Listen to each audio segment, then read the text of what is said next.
Hey, it's nice to be back. I left you guys away for 1 week and you put out an episode called Convex Sucks. And I came back and it's our most popular episode ever. So I don't know what that says about me, and I don't know what it says about Convex. But I You know, am good to be back. it doesn't even suck anymore. Convex Ah, turns out Convex is great. After all, Convex is great. In the intervening like 2 weeks, we just fixed all the issues. So yeah, we basically just need to issue a retraction now. Convex no longer sucks. yes. Okay. I like that. I wonder if there's a top level domain like doesn't suck. Dot doesn't suck. That would be that But would be he's nice. okay. Dot, Convex yeah, is fine. It's is okay. Yeah. Yes, that's good. I've been looking forward to this conversation for a while now, and especially in the last few weeks. And today, I have intentionally not given you any notes or much of a heads up on what the subject is, because I am really curious to get your specific opinions and takes on the state of web development, specifically with Cursor.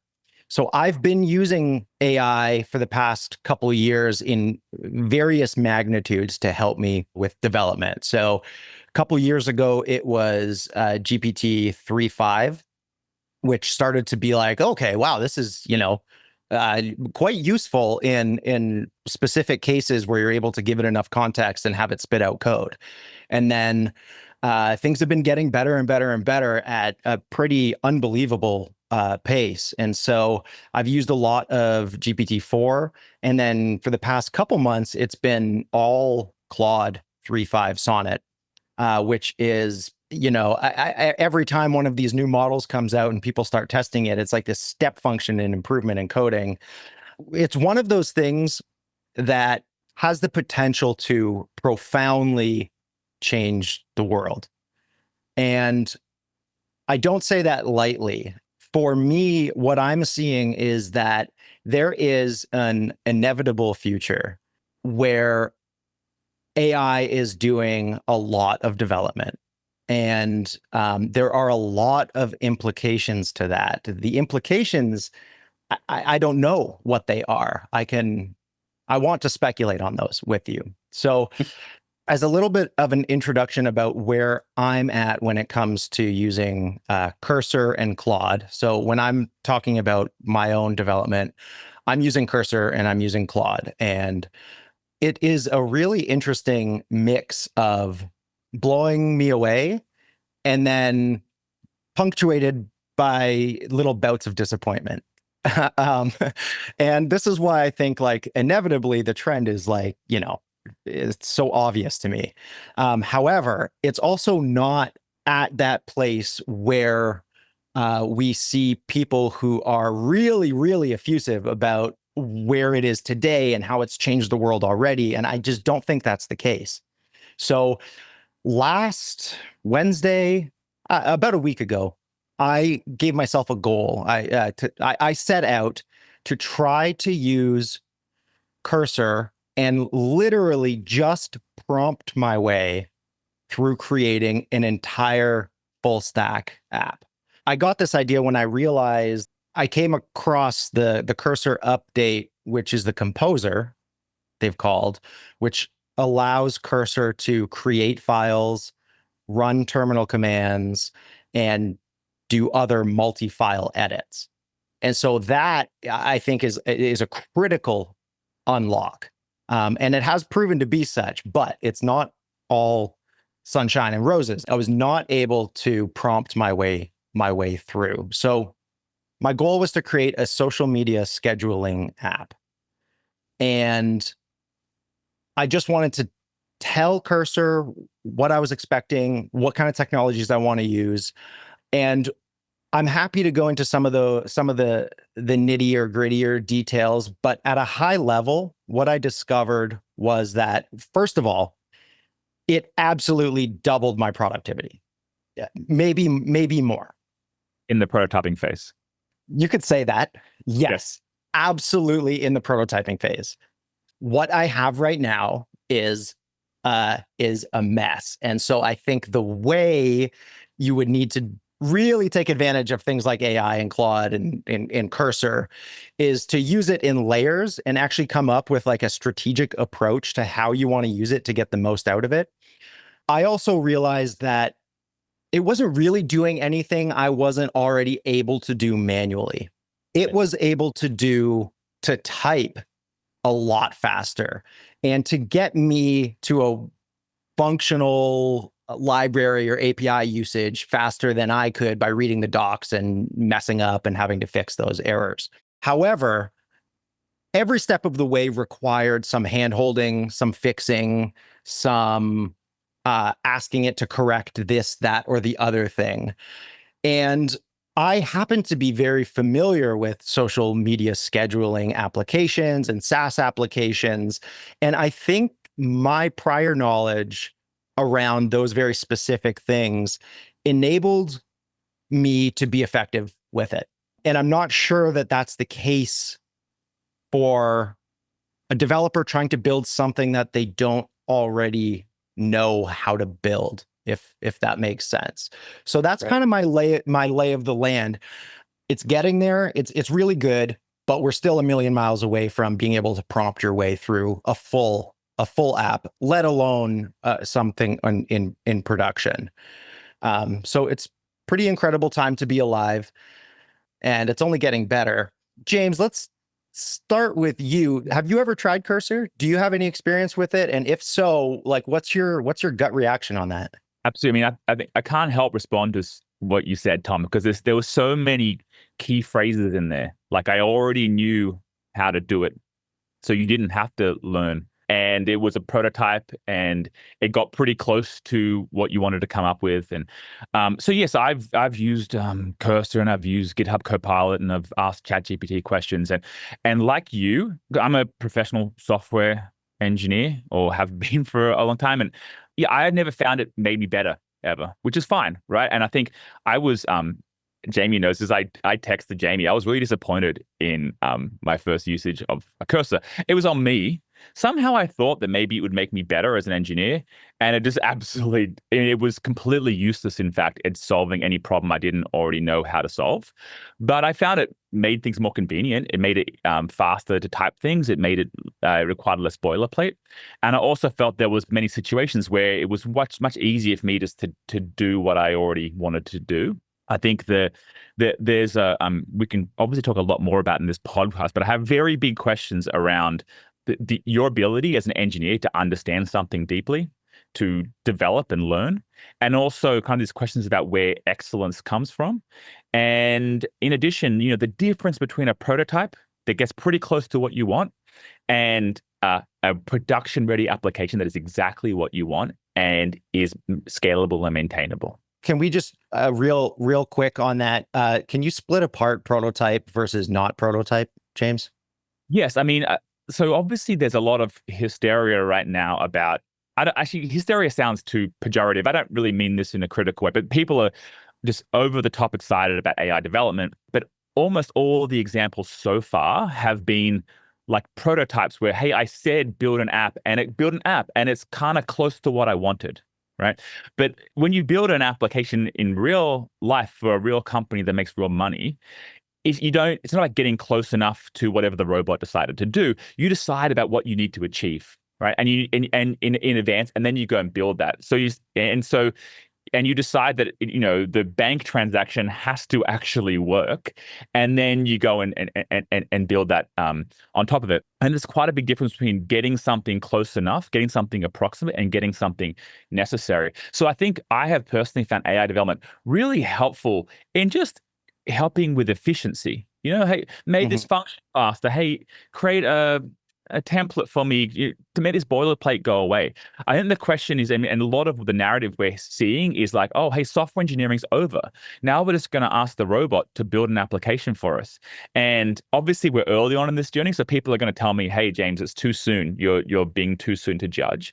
But I haven't seen much evidence that major companies will kind of be able to get rid of their software engineers and instead like have someone prompting the robot to build a real application that makes real money. Jamie, have you used Cursor? Yeah, I have. So my brain's kind of weird the way I think about all these things. So I love Cursor, actually. I love Cursor. But the reason I love Cursor is that Cursor is actually mostly like a traditional interface design exercise, and it's quite a good one, right? So I think in some ways Cursor impresses me more than Claude does. I know that's weird to say, right? But like, because I think that what I'm very impressed by the way, with the Cursor team is there's so much noise around using AI to solve problems, right? Hmm. And even to have the tranquility to regroup and say, what are the human interface considerations we need to make now that this is like amidst that noise to design and build and ship something which is pretty thoughtful around the human part of interfacing with AI as opposed to the kind of a replacement feeling. It's really impressive effort. Like it's like traditional engineering, to be honest, right? And traditional product design. It's really good. Yeah, I mean, what Cursor could do for you, I agree. I've said a few times, I think the most fascinating social phenomena that I've observed with sort of AI is coming for coding is that like 2 years ago, when it felt like it was just about to come upon us, the senior engineers were worried and the junior engineers were excited. And I think what's been very interesting is now a massive inversion has happened, right? Where the senior engineers are actually pretty excited in many cases, although maybe also a little worried. And the junior engineers are a little confused and underpowered. And it's because of the thing that you all are saying is that what this thing is real, what all of these changes have really done is they've sped up the ability for someone to curate a solution that already knows what a good solution looks like, and that is senior engineers, right? So I have the same feeling where I'm like, wow, like one way I think about it is like me doing management, lots of other stuff, and just maybe kind of like becoming, in my 40s, right? Like I'm not as fast as I was in my late 20s at coding. And what's cool about using Cursor and Claude is I kind of like get all that speed back and probably some more. Right. And so that's awesome that like I kind of know what I want better than I did at that age. And like, and Hmm. now I can produce programs even faster than I could at that age. Right. So it's very exciting for me. In general, when I'm thinking about innovations, a lot of times a framework we all talk about too a lot is like, is this a difference of degree or a difference of kind? You know, and I actually think that this generation of AI is a difference of degree, but it's not a difference of kind, right? So like it's yet another efficiency thing where like people that know how to make software can now make software much faster, but it's not truly enabling people that didn't know how to make software before to do it now. Like that is not really what we're getting out of these things yet. And at least for me, being a non-expert at this, I don't exactly see what the bridge is from here to there. Like in any domain where people have dropped LLM-based AI into it, where they're an expert in the domain, people have found what's really cool about it is that it's really good at giving you like a 90th percentile answer, right? And so like it's really fast at that. And now it's because of like the economies of this industry getting better. It's also cheap at it now too. It's both cheap and fast at it. But it's still on you to bring it the next 10 the last kind of 10 percentiles to like whatever it is you needed. And so a lot of folks, I know James uses it this way, a lot of folks are dealing with LLMs like if you are asking it questions outside of a domain you know about, it's often quite impressive because like it's giving you're at P50 and it's giving you P90 and it pulls you forward pretty quickly. But when you're trying to professionally accomplish something that you're already an expert at, it really doesn't up your game, but it just helps you achieve what you already could do more efficiently. And I think that's ultimately why the senior engineers go, well, this is great because I already know what good is. I think there's these larger questions which we may talk about like what does this do to like junior engineering and the ability for people to become senior engineers? There's maybe some more existential questions about AI in our industry that are kind of, I think about a little bit. Maybe it's unfair to say worry about. So yeah, that's kind of my take on it. But personally, I think the tool's super cool, right? Because it makes me fast, and I love that. Yeah, I think exactly. And I think for me, yeah, it makes me fast. And there's a few things that I wanted to touch on. One was that you said the word yet, as in, I'm not sure we're there yet, in that it could potentially design or code something better than a senior engineer. For me, it's obvious that it's getting there. not right now. And I'm not sure whether it's 6 months or 1 year or 5 years, but it's clear to me that the writing is on the wall that it will get to that point where it's writing more sophisticated, more complex code than a decent senior engineer, which kind of implies that it will also just take more time to get there to become a staff engineer or hell, CTO. Sorry, James. Your James is now worried about your job. I would I love think to. like it's happening. It's a matter of time. And then what? So whatever the junior developers are feeling now, confusing or consternation, or is Cursor a help or a hindrance to juniors? To me, the future is that same sort of impending change happening at ever increasing levels of technical ability and sophistication, to the point where I actually don't know what the implications are. Maybe what it means is that senior engineers are actually capable of independently building a highly complex system like an operating system by themselves. Yeah. Well, you said so many interesting things, Tom. And I think the question I'm stuck with is, where does excellence come from? And this is, I guess, a bit of a perhaps elitist view, right? But I think if you want to be the top of your game, there's an elitist dimension to this.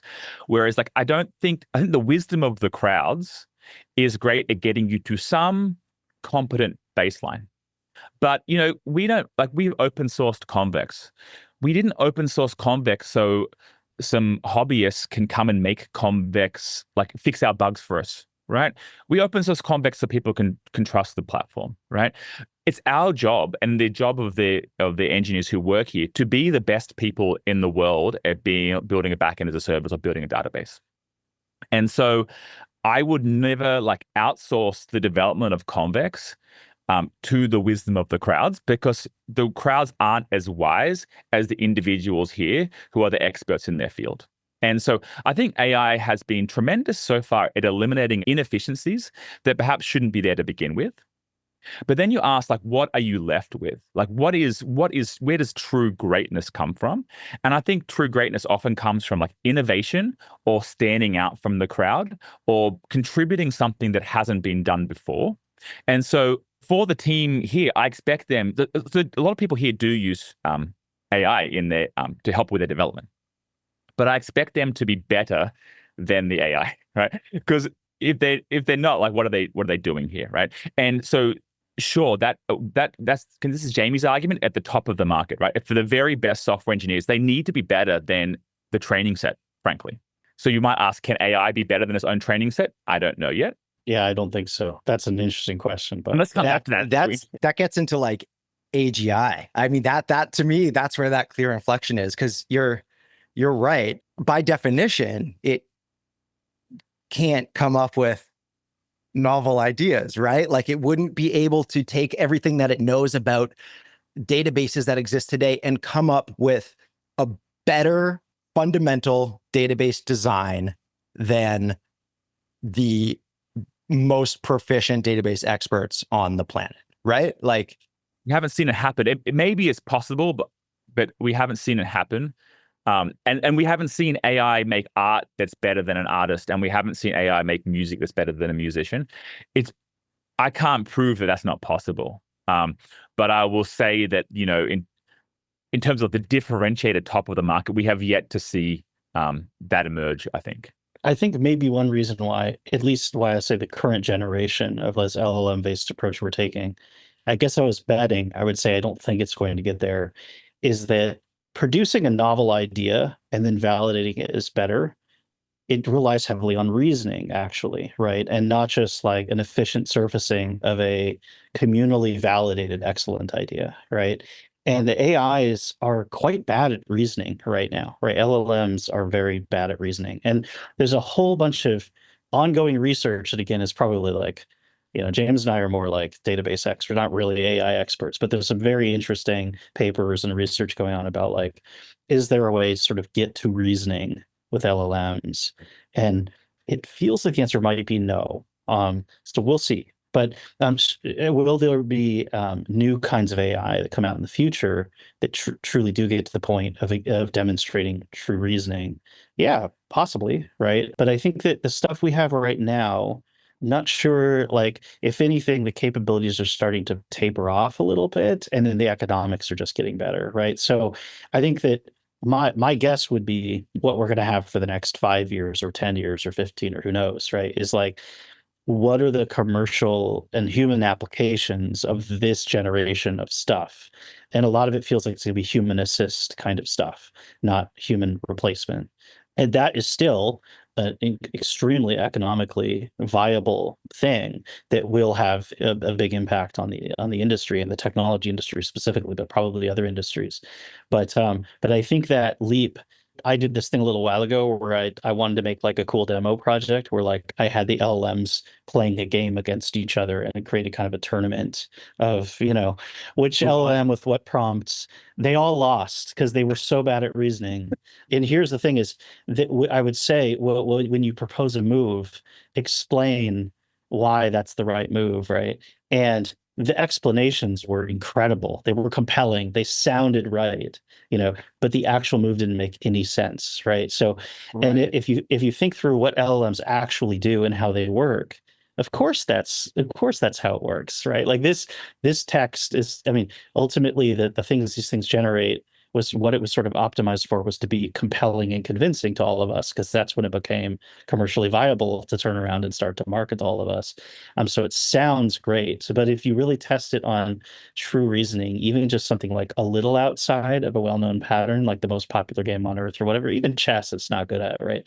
But yeah, the LMs are quite bad at that. And again, I think if you have this fundamental thinking about how they work, why would they be good at that, right? Like that's not, doesn't seem like that would be an extension of the way that they operate. So yeah, that's why I'm kind of like, I think this is kind of it. And then they get a little better and they get a lot cheaper.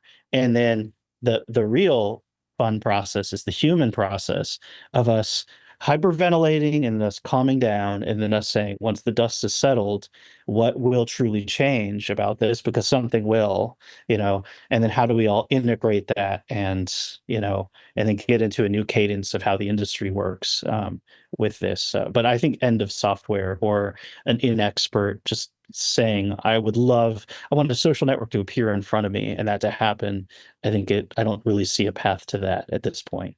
Yeah, I think that's very true. And I've been trying to do a lot of thought experiments around imagining a future in which Cursor or Claude or other AIs are able to take software development like in further and further and further steps, and kind of what it means at each step of the way. So, I mean, one of those outcomes could be that, say, imagine the AI was able to create a social network, as an example. Well, one of the reasons why a social network, as a specific example, worked was because of the creativity in decision making around the product. So one future is that it takes artisans to orchestrate, to be a conductor almost of this AI that's hyper capable of being a worker. But in terms of the creativity involved with creating a successful product, I suppose it always kind of comes back to like, well, I suppose that's what like artificial general intelligence in theory might be able to do one day. So coming back to my example of creating this social media scheduler, I was able to be quite productive with it. Again, because I kind of knew how to design that software and what it needed and the bits and pieces of not just like user-facing functionality, but generally how it could be architected in the back end. And I was able to sort of help Claude along with those. So for me, the net outcome of using Cursor was a significant boost in my output and my productivity. What do you guys think? Translate that to a junior engineer and translate that to like a staff or a principal engineer, and what do each of those, so engineers on either end of the spectrum of knowledge and skill and expertise, what did they get out of what we have today with, say, Claude, for better or for worse? It really comes down to understanding. Like, so Tom, you've built an application with Cursor, right? And now it exists. And now you have to, if it was a real company, you'd have to own it and you'd have to maintain it. You have to change it. You have to understand what that code was doing. And that would require you to, one, have deep knowledge of the code base and the architecture of it, and one, have just technical skills.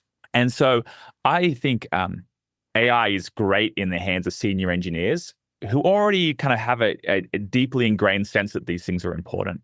I think it's quite worrying in the hands of particularly junior engineers who might miss out on an opportunity to go through the hard experiences that it requires to gain this experience, to gain this knowledge and expertise. And so, yeah, I think there's real value in having to struggle and learn things and go through the pain, I guess, of trying to build something and not working and debugging it and getting better at understanding what your code is doing. And this sounds patronizing, and I guess it is patronizing, but I do have a little bit of a fear that people will get into a mode where they just start arguing with the robot, trying to convince it to do something, instead of stepping back and saying, wait a second, I can just go change this code myself. Or to have the knowledge and the confidence to just go and do it. All right.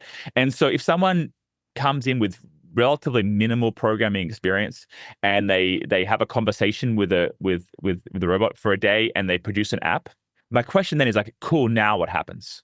Do you have the expertise? Do you have the comfort with what you've ended up with? Senior folks, I have no fear that they will be able to figure this out. If I was teaching a class on programming, I wouldn't be saying, hey, day one, just talk to a robot. I'd be talking about, if statements and loops and how to structure code. But at what point is that like saying, we are not using calculators in this class, we're using slide rules? Even though you'll never have to use a slide rule again for the rest of your life and calculators exist, you must learn how to do, I don't know what people use slide rules for. Yes, but I mean, it's not necessarily like, know how to. So what if the junior engineer never? Yes, so they won't necessarily understand the code it's writing.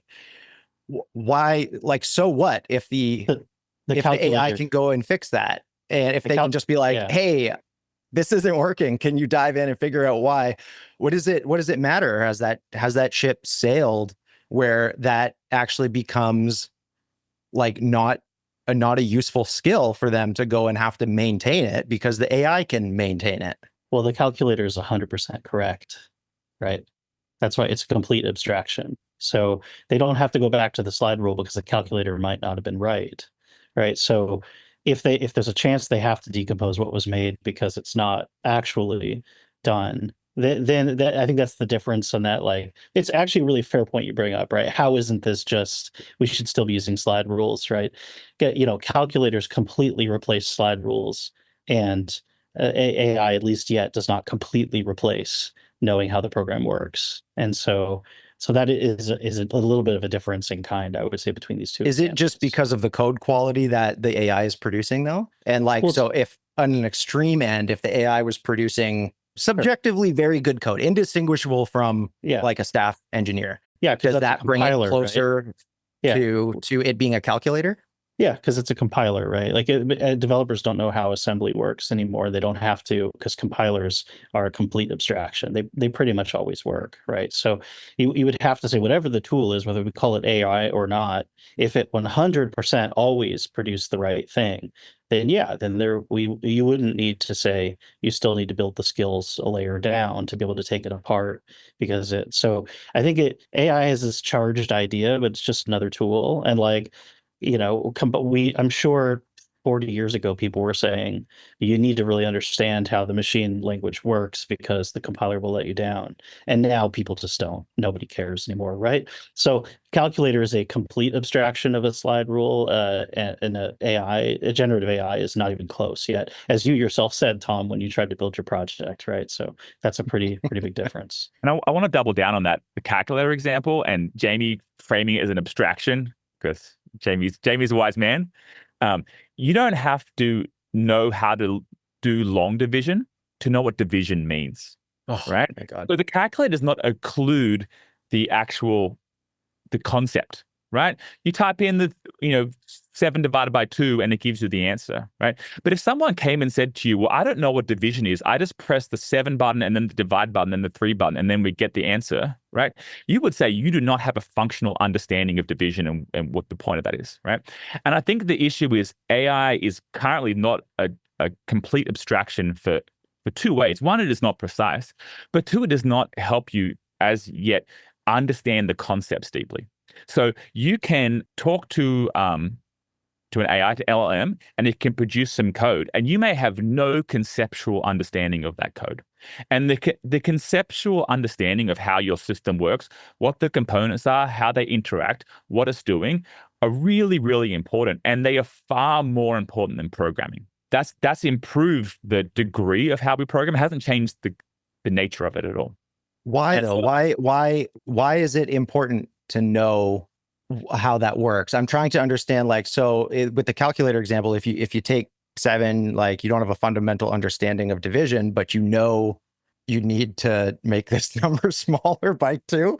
Why do the fundamentals of how it all works to, from a software design or an architecture point of view, why does that matter? What do you do when it breaks or when it stops scaling or you need to make a change? And this is the thing about we have an engineering team here at Convex, and we employ them for their accountability, right? At the end of the day, they're responsible for their work being good, right? And the process they take to get there is I don't care that much, right? They can be using AI and stuff, but at the end of the day, they have to know how their code works. They have to know how the system works, because if Convex were to break one day and I would go to someone's desk and say, hey, something's wrong. And they're like, I don't know. Let me ask the robot. And then they say, well, the robot doesn't know either. You're being really condescending to the robot, by the way. I don't know. Let me ask the robot. Yeah. The robot doesn't. I don't pay the robot, right? The robot doesn't have a contractual obligation with me. Yeah. Oh, we have an OpenAI bill. Yeah. Well, it's pretty big. Yeah. I actually think one of the things, because we talk about the classroom, and actually that's another, the whole everybody calm down, right? Kind of thing is always interesting, right? Because compilers kind of did this at one point, right? So if we don't think of AI as this thing that replaces humans, which I think this emotional element gets into it, AGI will come, what happens to singularity, all this. If we're just here's the next tool that comes along, right? So cool. All right. This happened before. Is it ready? Is it not ready? Was it because, compilers replaced assembly. We don't know how that works anymore, right? And all of us, probably most of us, even if we've played with it, we don't really know that much about how to write machine code or something. And we roughly understand the model, but our whole lives we'd be productive without understanding that, right? So then I come down to okay, what are you asked about junior engineers, right? So a lot of these, to me, have to do with overall theories about the learning process, because the risk is you need those senior engineers in the future. You can't eliminate the junior engineers by having the senior engineers just do all the work with AI's help, because you will not grow senior engineers. So then the fundamental question is what is the learning experience like, whether it's your student or an apprentice or whatever. We happen to be talking about software, right? But if you had a tool like this, and so I could imagine as a student or apprentice, there's 3 different ways that you could learn. I'll just pose the scenarios, right? One is, I'm just going to do this for you, right? Which is probably the least helpful. I don't need you. I'm just going to do this, right? So there's one. And that would be maybe the bad version of AI. And I think one of the things that's cool about Cursor is it maybe evolves it a little bit more naturally to the second evolution, right? Which would be I'm going to do some of this for you, but it's kind of a conversation, and you can explain to me why you're doing this. And so explain to me is better, right? Talk me through it and let me interrogate why you did the work you did. But I would say at this point in a student environment, as we've been doing this for thousands of years, Now we're only back to a lecture in a classroom. Here's a whiteboard. I'm going to write the stuff up there. You can ask me questions about it. I will walk you through parts that are confusing, right? If you think about it, when we all go through education, we all go solve theorems, 40 different people solving a theorem at night for homework, right? It's not because the professor's like, no one's cracked this yet. We've decided to send our undergraduates on this, right? The work being done isn't what matters. It's us putting in the motion to do the work, right? We're not actually doing anything novel yet. We're not being productive yet, right? We're repeating the mistakes until we get it right to almost have this almost like tactile kind of experience. Having people just talk at us is usually not sufficient. So I don't know about for you all, but really early in my programming career, like they'll even say, I think a lot of guides will say now, hey, we recommend you don't copy this code. We recommend you type it out, right? So like have the book next to you or have the website next to you and type in the code, right? And in a weird way, who knows why, but in our brains, that is way more effective than just looking at somebody. It forces you maybe to engage with every character as you go instead of glossing over being like, oh, I'm pretty sure I got all of this, and then you kind of move on, right? So I think in some ways that's actually this two-sided pressure, right? The industry's desire for economic efficiency that says, well, the senior engineers are so much more effective. We don't really need as many junior engineers anymore. That's one side of the pressure. And then the second side of the pressure is for the junior engineer. Well, the more this thing is kind of doing the work for them, it's like one of the fundamental questions is how much bad code is in between you and being able to validate good code, right? That you need to write. And if you're not having the opportunity to put your reps in, then are we going to lose the next generation of senior curators that can work with these things and be effective and stuff like that? I don't have a great answer for this, but I definitely can see that one of the questions that's coming out of this is how do we make sure there's still opportunities for the right kind of reps to get put in by junior engineers so that they can be senior engineers that can wield AI with great efficiency in the future. Yeah, that's one of the things I think a little about the impact on junior engineers here.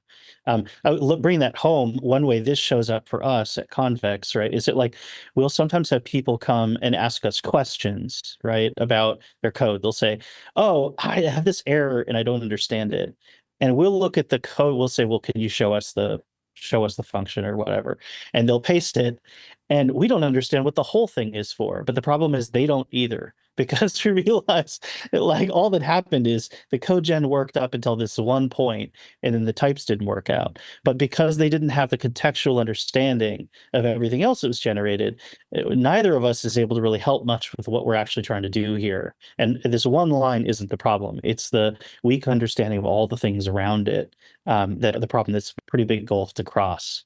So that's becoming a more common experience these days with AI. And this is not a new idea. This has been the case in the trades forever, right? So if you take on any trade, like you become a woodworker or even like a work in a fine dining restaurant, you might have seen, Jiro Dreams of Sushi, right? And this guy, poor guy, is going to make omelets for like 30 years before he's can fan the rice or whatever, and that's an extreme. But if you imagine his job is to fan the rice, he's like, well, I door dashed it, so done, time for the next task, right? The point wasn't just getting the rice, the point was getting an appreciation for, I don't know, the craft of cooking.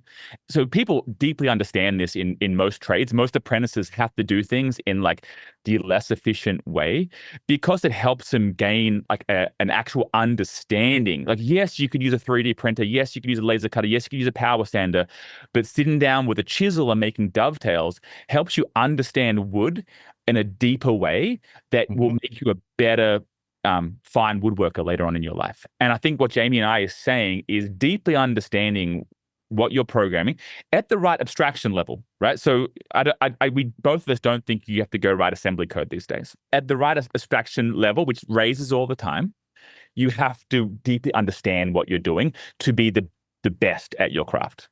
Those are both all very compelling arguments. So I think I'm coming around to this. There are a couple things that actually stand out about what you've both said that get me thinking almost philosophical about it. In that, one, for me, coding has always been a highly enjoyable, cathartic, I mean, sometimes cathartic, sometimes the opposite of cathartic experience, a highly creative, problem solving, mathematical, puzzle solving endeavor. I've always enjoyed it. I've always actually found it very artistic in a technical, like personal way. So I personally would be very sad if programming ceased to become something that people do, because I find that there's value intrinsically in just doing it. And humans, we have it built in that we're seeking out these types of mental challenges and mental rewards. I mean, people do puzzles for fun, right? As a pastime. And for that reason, I don't see it, as one reason, I don't see it going anywhere, even if we had AI that could do it for us, right? It's not the point. And then following that through, I think the game Go is maybe a good example of this, where it took a long time, but eventually, I think it was DeepMind was able to create a machine that beat the world's best Go player by a lot. It was always thought impossible. And of course, the conversation that happens immediately after is, the champion went into like a deep depression. What's my purpose? I thought Right. I've been completely shattered. But over a little bit of time, it had sort of regrouped and come back and being like, okay, but the point of Go is about the challenge of playing another human, it turns out. Yeah, it's a human just like experience. Yeah. chess has been solved by computers for decades. Yeah. People didn't stop playing chess because No. there's a human thing. And then I think my last point to close that loop is that we use software to build things that it's all math up until the point of the concept or design of your idea that other human beings are ultimately going to use for something.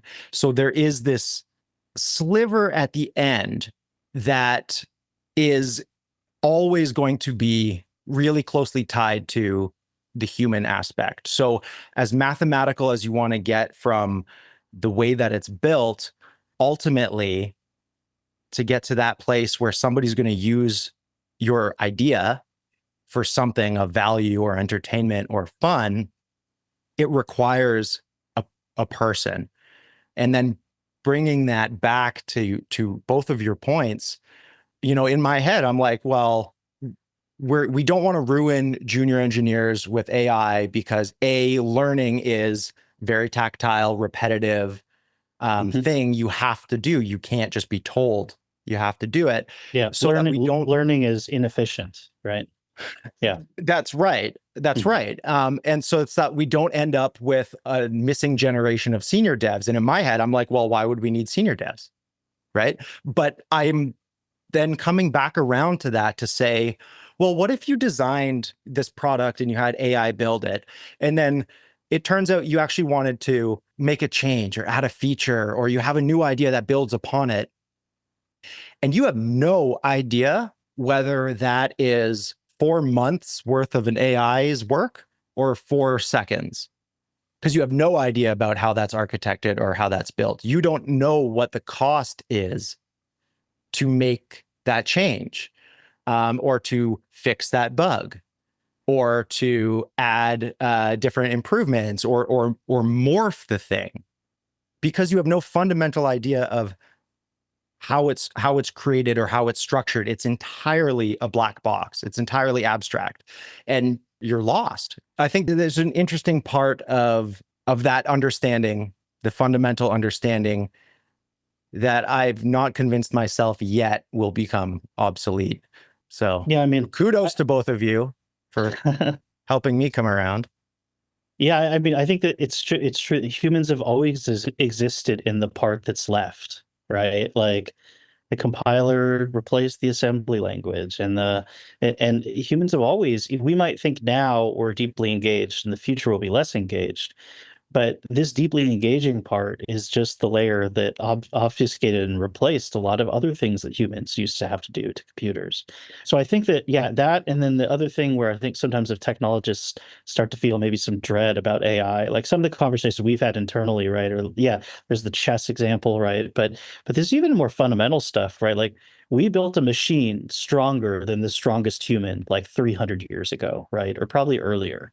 And yet world's strongest man is still a big deal, right? Yeah, But it's like humans.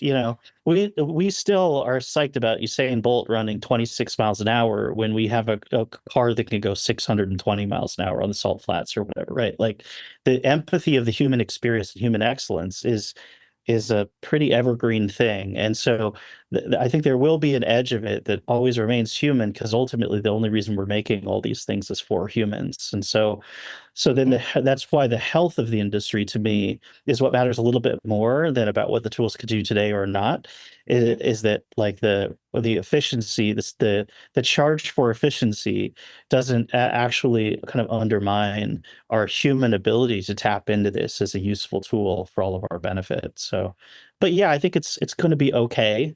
But there's probably these moments of the hype cycle rises, and then there'll be a giant crash when it's not as capable as we hoped it was, and then we'll get back to equilibrium, and then we'll regroup, and then everything will be okay. There's a lot of people who needed to hear that, Jamie. Yeah. I keep It's gonna interrupting be okay. because I keep getting excited about this conversation. And Jamie said something that really resonated with me again, which is so like, technology's improved a lot, obviously, over the past 100 years. And historically, there kept being predictions that like, well, technology will improve to the point where we'll all just stop working and we'll just have vacation time all the time. And in fact, that's not what happened. Instead, we used technology to do greater things, and we all just kept throwing down. And I think there's something about human nature. People just want to throw down. Yeah. And so I think I am very bullish on AI and its ability to make development more efficient for people who know what they're doing. Right. And then you can say, cool, then what happens? Either we have people who know what they're doing, building way cooler stuff way more frequently and having a higher degree of excellence. Or we say, or we just get rid of the people who know what they're doing and we just satisfied with a whole bunch of 90% solutions. Right. I find it hard to believe the second outcome. I think the realistic thing is this is just going to be one more thing along the road of making engineers more efficient, and we'll get to focus more on the excellent part, right? I mean, I want to acknowledge an irony. Convex, we all work at a company that's a backend as a service. We're telling developers, don't build your own database, just use our thing, right? And so, yeah, we have what we think is a sound abstraction, right? And we hope that allows our customers to go do greater things because they can focus on building better products. And I think AI is going to allow developers to build cooler stuff.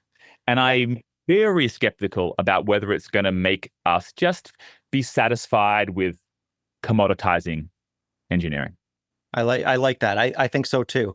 I think there's a really strong argument to be made that like the LLM and the conversation you're having with Cursor is just a compiler. It is compiling natural language into code. Now it's not deterministic, right? And so like that is a chasm between traditionally what we think of compilers and this compiler. But you just put that aside for a second and think about it that way. We have always just taken that and used it to continue to build the foundation on which we stand. And we never stop reaching up. We never stop striving for the thing that's a little bit further away. And it's evidenced by the fact that the type of software that we can create today as an individual or a small group of people is so unfathomably abstracted and complex that if you were to go back to the 60s or 70s, as you know I love to do, the amount of work and labor that would go into doing even the most, what we consider trivial level of things that have been abstracted away is wild. And so what we've done is just become orders of magnitude more productive. And I think that's going to continue with AI and LLMs helping people code. I do share the concern that I hope it doesn't become a crutch, and I hope it makes me think that there's probably actually a path for augmented development. And Jamie, you said something funny earlier, which was human assisted versus our previous past, which has always been computer assisted, us. No, we assist it. I do think that there's probably a really strong, viable path for an LLM or augmented development workflow specifically tailored for developers at different stages of their skill level, where it could be more of like a pair, like a senior pair with that person who's helping them arrive at that ultimate destination, but having them do it like a tutor. I've had very positive experiences with LLMs effectively as an infinitely patient, highly knowledgeable, very competent tutor. And maybe there's a way that we could specifically leverage that and continue like all the way up with like a pedagogical approach to coding, such that junior engineers are not doing themselves a disservice by understanding less over time and relying on AI as a crutch and rather as a bolster. I actually think that stuff will come up. Humans are good at, in the long run, feeling human needs and then making the right corrections. It's the junior engineers I trust deeply, right, to find their way there. I think the real question is, will industry be patient enough to not just spread their margins by eliminating those jobs? So that's, to me, is the bigger question, having industry be patient here and keep fostering apprenticeship and not pursue short-term efficiencies that ultimately will hurt the industry. But I think the tools and the junior engineers themselves will eventually find a way to build the same muscle and potentially even more efficiently over time. I think so.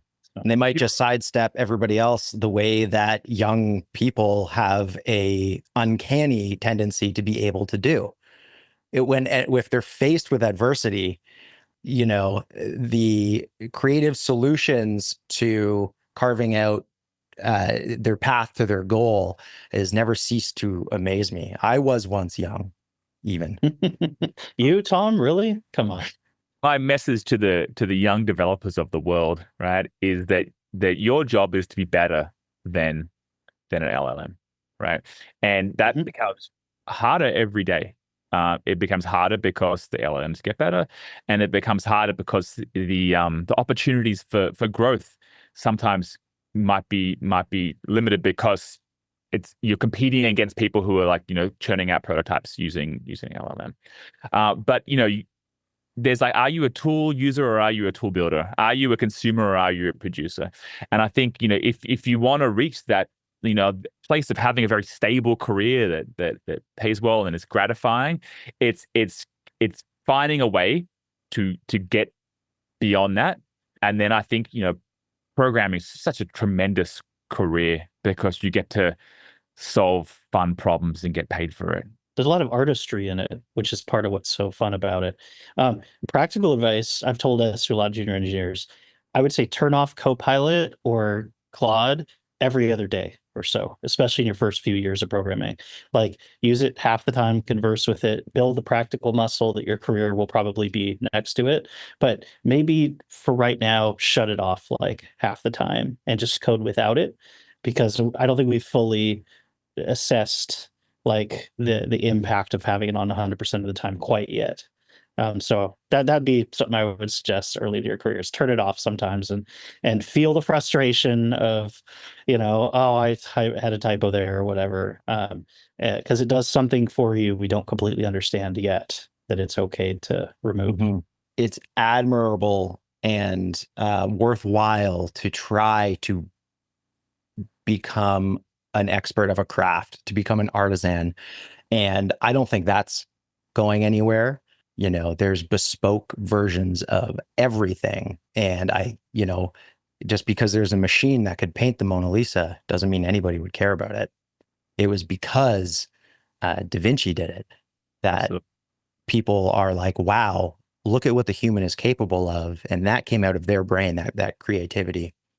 I would like to just really quickly before we go mention, Jamie, you called out that Cursor is actually like a very good example of human-centered product design and product thinking. And I couldn't agree more. They've cut through. They made a lot of good decisions. They're forking VS Code, calling it Cursor, not having it just be an extension is very smart for so many reasons. And they've done a very, very good job at understanding what humans need out of this wonderful, powerful new thing of LLMs. And they've done an incredible job executing on that. And I think it's ironically a very strong example of human intuition and human understanding and an understanding of the world and of people that only people could have come up with right now. You know, who knows AGI? I think that's a whole other world. But until there's some fundamental breakthrough, I don't think something like Cursor could be invented by an LLM. The amount of insight it takes about people. That's why that's the kind of thing that gets me excited much more than this LLM is 20% better than that one. Like that's watching an amazing chess players, watching Magnus Carlsen work, right? Is when you see human excellence that has to do with the synthesis of what we emotionally and psychologically need, what we're trying to get done, you know, and then turning that into a technical product that has to be built and implemented. And that's such a hard task. It's such a human task that to me is much more exciting. Just like if you tell me that, you know, the latest chess engine just got to, you know, ELO 4800 or whatever, like that's fine.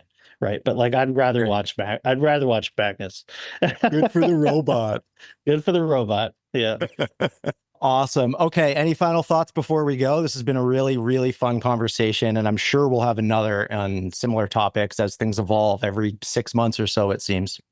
Yeah, there's a lot in here, but I think, you know, understanding and conceptual reasoning is so critical, and I would not take it for granted that this can be easily acquired. And so I would encourage people to really push themselves. Hey, yeah, go use AI enabled development. Make sure you understand what you're doing, because that is the thing that really is valuable. Yeah, totally agree. It's worth it. You know, it's worth the trip. Okay, guys, thank you so much. This was very fun. Until next time. Thank you, Thanks, Tom.